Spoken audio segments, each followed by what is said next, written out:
What's going on, everybody? Welcome back to the channel. I appreciate you stopping by, spending a few minutes of your time here with me tonight. Tonight, we're going over Wednesday's charts, okay? You can see Wednesday, the 21st, okay? Now, I can tell you exactly why we had a near 1,000 pip range today on the indexes, right? And you're not going to believe me, but the simple reason is I slept through my alarm. All right. Anytime that I sleep through my alarm or I decide to sleep in, it seems like the market has big plans. Okay. So, I mean, you could use that as an indicator, bro.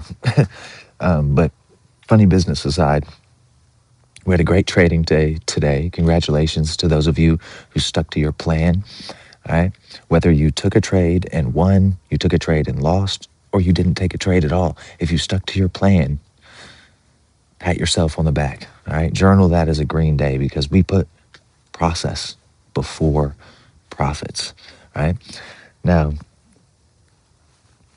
before we really get into these charts, I want to review with you the simple daily process, okay? This is what you're going to be doing every day. Now, the day before, you might be looking at potential day one, day two type of setups, okay? You may be marking off signal days. That's something that you're doing or that you can be doing before the potential day of the trade, right? So if you already have that done, then when you come to your charts, we have a very simple daily process, all right? Step one, locate the previous day's high and low and draw those levels horizontally across your chart onto the current day, all right? Step two, find the current day's high and low so far and paint those on your charts horizontally, okay? Step three, find the most recent high and low before the 9:30 open, all right? Step four, sit back and do nothing, okay? Step four is to sit on your hands and allow the market to be drawn back to one of those levels, okay? Step five, once price has hit one of those levels, you are waiting to see what's going to happen at that level. All right. You're looking for a 5-minute candle closure above or below the EMA in the direction of your trade. Okay. So obviously, if you're planning a long trade, you want to see that 5-minute closure above the EMA. All right. If you're going short, you want to see it below the EMA. All right. Step six, once you see that 5-minute closure on your side of the EMA, enter the market, place your stop loss, okay? Place your target and let it ride, okay? I don't mean set and forget, okay? I rarely ever do that. I am closely monitoring my trades for the most part, okay? Because I'm in them for a short duration of time, usually, anywhere from 15 to 30 minutes, I'd say, okay? Now, that is as simple as it gets, right? Now, another thing we need to talk about, and I want you to keep this in mind as we go through these slides, right? When price hits a level, it's not telling us to automatically do something, right? So, for example, when we look at this DJ chart, when we break the previous day's low, that does not tell us to buy this market, right? It may help us in other ways. We might see it break that low and be like, oh, wow, this would be great if we just reversed from this level, right? But really what price is doing when it hits a level, right, is it's asking a question, and we need to wait and see the answer of that question before we make a move. And what I mean is when price hits that level, there's three options. There's three things that's going to happen, okay? And price is asking this question. Is price going to be rejected from that level? Is price going to be accepted at that level? Or is price going to expand from that level, all right, and continue whatever move it was in, all right? So each one of those scenarios may present a little differently when it happens, right? So if we have, for example, acceptance at a certain level, that would be illustrated by spending a lot of time around that level, right? Overlapping candles, okay? Constant back and forth action, right? That is price being accepted at a level. Buyers and sellers have agreed to operate and to do business at this level. And so it's accepted and it stays there, kind of like these coils, okay? This sideways movement, okay, is an example of that, okay? Price being accepted at that level. Now, price expanding, okay, from that level would be an example of over here, okay? We have, this move is, we're moving down, then price is chopping sideways. We have this high and low range here. It compresses even more through Tokyo on Tuesday. And then right there in the gap time, we push with big candles, okay, away from that level, but in the direction of the trend, basically, okay? So you see that level has been disregarded. We go through it, big bodies. We do not spend a lot of time at that level. We go right through it, okay? And that's an example of what it would look like if price is going to expand, all right? Now, rejection is like what we had today, where we don't spend a lot of time at that level, right? But it's seen as, wicks maybe being thrown into that level where, we pull back inside of the range, several times, prices rejecting from that level, all right? Like here you can see we break that level and immediately pull back inside. We break that level, pull back up there again. And this is confusing, right? It looks like we could be expanding away. But once we get down here and we see this, bam, and we're getting close to that open, we slam engulfments to the upside. We're getting those closes above the EMA. That would have been an ideal entry, but it's not valid because it's before the open, right? It's before 9:30, so we're not getting in. But by the time you get there to the open, okay, you can obviously tell price has rejected from that level, all right? And that's what rejection looks like. So keep that in mind as we go through these charts. What is price doing at the level, okay? Is it being accepted, rejected, or is it expanding through that level? So here on the DJ, we did have a 3-day setup, okay? Monday, day 1, Tuesday, day 2, Wednesday, day 3 of breakout traders short in the market, okay?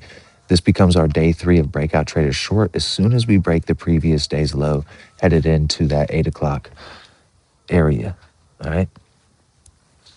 And this is a reversal setup, okay? It's a long trade opportunity.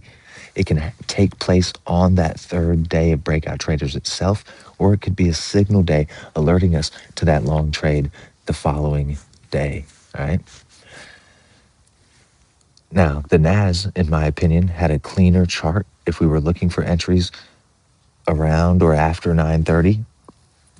We had basically the same price action up until that point. We broke the previous day's low. You can see how price goes through that level, but then is pulling back into it, pushes back down again, reverses, and goes vertical into the 9:30 timing window, all right? You can see here price is rejected from that level, and it takes some time sometimes, okay? This is a 5-minute chart, so we're looking at a good bit of time there. So you must be patient sometimes and see what's going on. Now, we get this very nice pullback to closing price after the open, okay? Big wicks through the EMA, right through closing price, bam. That's rejection from that closing price level, boom, okay? That's your entry here. Stop loss goes here. You're targeting the opposite side of the range, okay? What the hell is going on? My bad. Targeting that opposite side of the box, okay? Now here's gold. I did take a trade on gold today. I shorted gold for 200 pips a little later in the session over here, all right? 10 o'clock trade, but we did have levels in play. We have a peak formation low, peak formation high, consolidation, lower lows on the inside after taking out the London highs, right? And a trader asked me today, well, how would you enter gold if we did not go all the way back up and hit this high of the day level, right? Now, that's a good point. It's a great question. That would be perhaps ideal, right? But it's not necessary all of the time, all right? So when we break that current high of the day level, that may trigger breakout traders in the market long on higher time frames, right? But we're also triggering higher time frames when we break these session levels, okay, in the form of 4-hour time frame traders, right? So we're entering on a 5-minute chart, okay, but we're not trading a 5-minute setup. We're trading potentially a market that's being driven by 4-hour time frame traders. And for this reason, we call it a might come back. We have not triggered a daily level, so it does not qualify perhaps for an ACB or an ain't coming back all in opportunity type of day, but we still potentially have a session nail and bail, something like that, snatch and grab type of trade. You want to be in and out, monitor your size, adjust your size accordingly to that information that we have not broken a daily level. So don't go all in on that trade. You don't have to load the boat, you know what I'm saying? But you can still take a valid trade. So using the master pattern, right? Peak formation, lower lows on the inside. That lower low on the inside is a setup for the pump and dump. And you can see we pump right back up into that EMA, right? Back into this previous level, and you can see we're trying to get up there and failing, okay? Trying to get up there and failing again, and then we fail with force, right? And you can see that M pattern there. This, even though it doesn't look like it, 1, 2, 3 pushes into the high. This is sort of a triple top here on the 5-minute time frame. It's just an extended formation, right? Now you can see on this chart, this candle right here just barely closes below that EMA. And so for me, I was paying attention to that.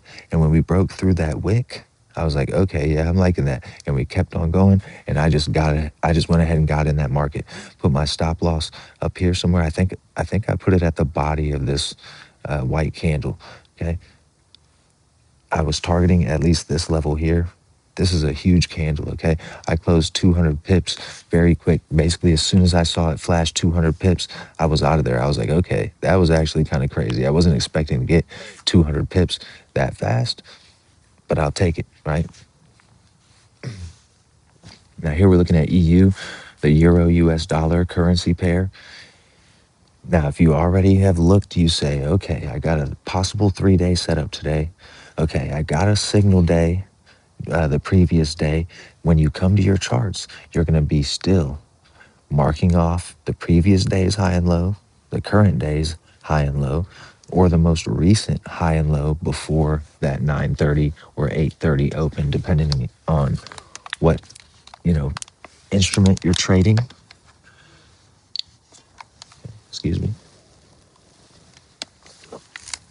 So here you can see we have a high in Tokyo and a low in London. That is the box that price is in. And when price is in a box like this, what we're doing is seeing which side of the box are we going to break out of, right?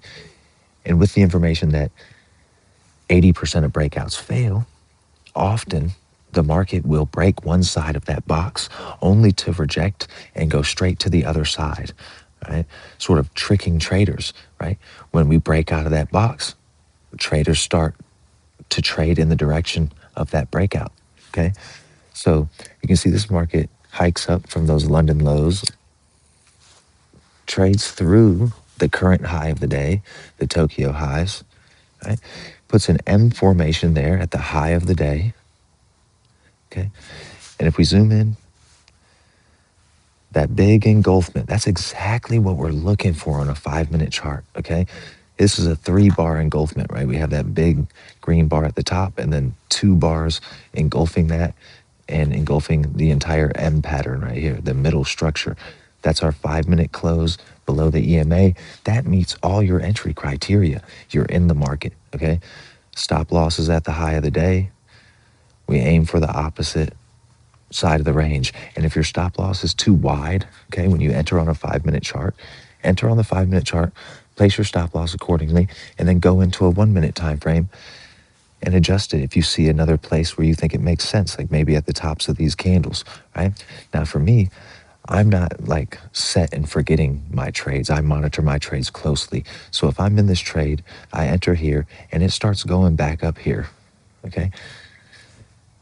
There's a high probability chance that I will close that trade before it has the opportunity to hit my full stop loss, okay? So if you're watching your trades like I say you should be, then you'll be able to pull yourself out of that trade before taking the full loss, all right? Now, using the 5-minute charts sort of helps you to get more out of your trades, okay? You see less noise on the 1 minute that makes you, get spooked and jump out of that trade or whatever, all right? The EMA, I feel like, is more reliable on a 5-minute chart, which is probably why Stacy suggests it in the playbook, right? The 5-minute chart has its advantages over the 1 minute. The only advantage that the 1 minute has is to be able to get those super precise entries, but that's not really our job necessarily, okay? We just want to get in the market when it's moving heavily, being driven by other time frame traders in one direction, right? We want to just be able to get in that market. That's the most important part. Now, when we get to this level, we can flip down to a 1-minute chart just to inspect more closely the behavior here to see, okay, are we rejecting? Okay, are we expanding through that level and beyond? Okay, or is price entering a trading range here? Okay, you can look at a 1-minute chart and see it and be like, oh, okay, and that might make you more confident, as you get that 5-minute close in your direction, right?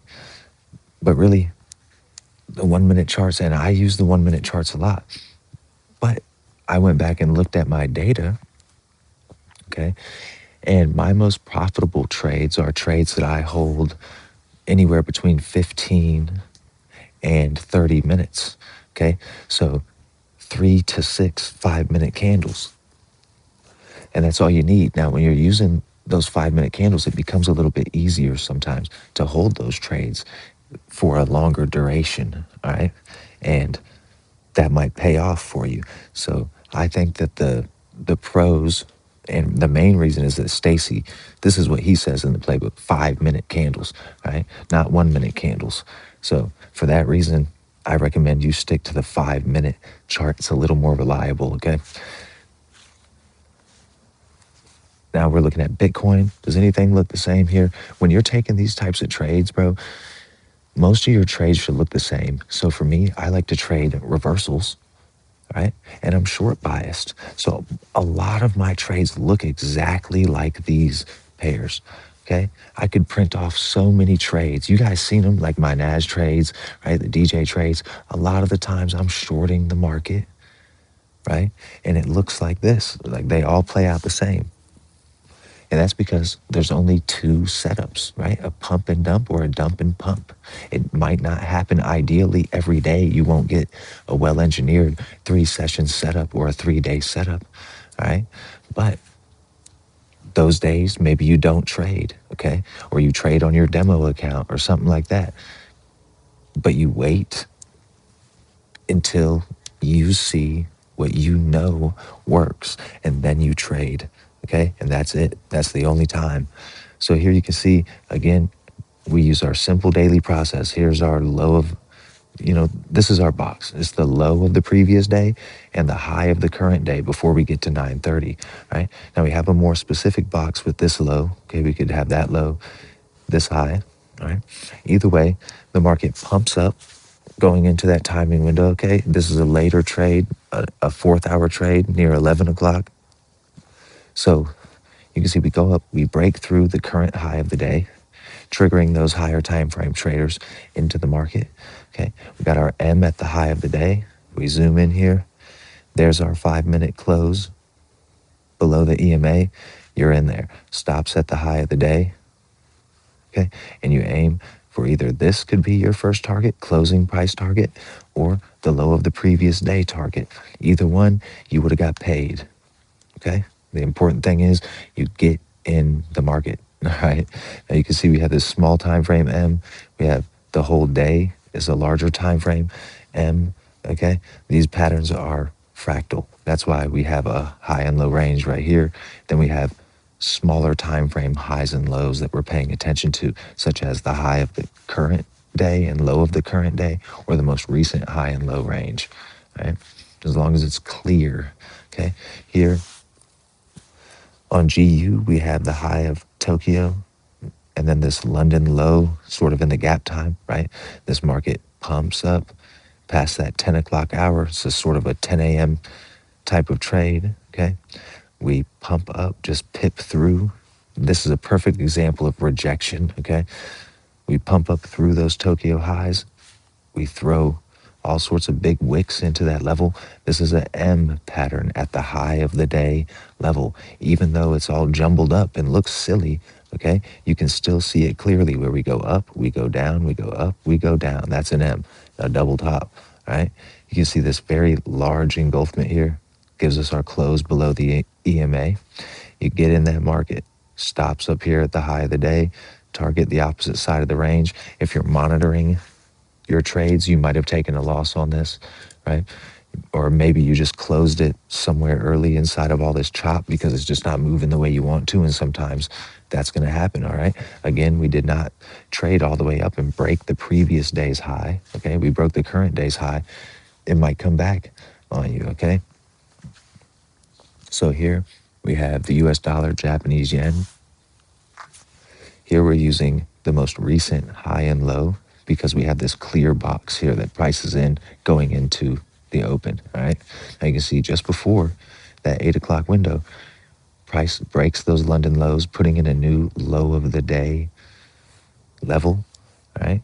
And then rejects, goes back inside of that range. We pull back to that level and then continue in the opposite direction, straight to the other side of the box and beyond, okay? That would be your initial target. Right? If it was still running nice, we had that coil there. I wouldn't have blamed you if you exited there. But we had these levels over here to the left that act as potential targets as well. All right. You can see this nice head and shoulders pattern. All right. And if you're aware of that type of stuff, that's great. But we have 1, 2, 3 pushes into that low of the day level. Even though you can't see it necessarily, right? It's all jumbled up again. This is a W pattern, okay? We go down, up, down again, and then we engulf. That's your W, right? Or even here, we go down, right? This big white wick is our up. We go down again and then go up. That's our W at the low of the day, right? We have this small one, this larger one, okay? This larger W, okay? The patterns are fractal. It's always there. Okay. And that's our last one for the day. So please do yourself a favor, stick to the simple daily process. All right. Know your levels. All right. Know what levels are valid. Okay. For example, like we come to our charts, we got this high and this low, but we have all this shit going on. That's not the high and low that we're trying to work with. Okay. We're working with the most obvious highs and lows. And this is because these are the areas, okay, where retail sees, okay, they see that their eyes zoom in on that. They're doing shit there. They got pending orders there. They got stop losses there. Okay. That's where our other time frame traders are going to be triggered into this market. Okay. 4-hour traders start like this, the most recent high and low, or session highs and lows. Okay. And then beyond, higher time frames. All right. Anyway, man, I appreciate y'all. Until next time, I hope you continue to free your mind.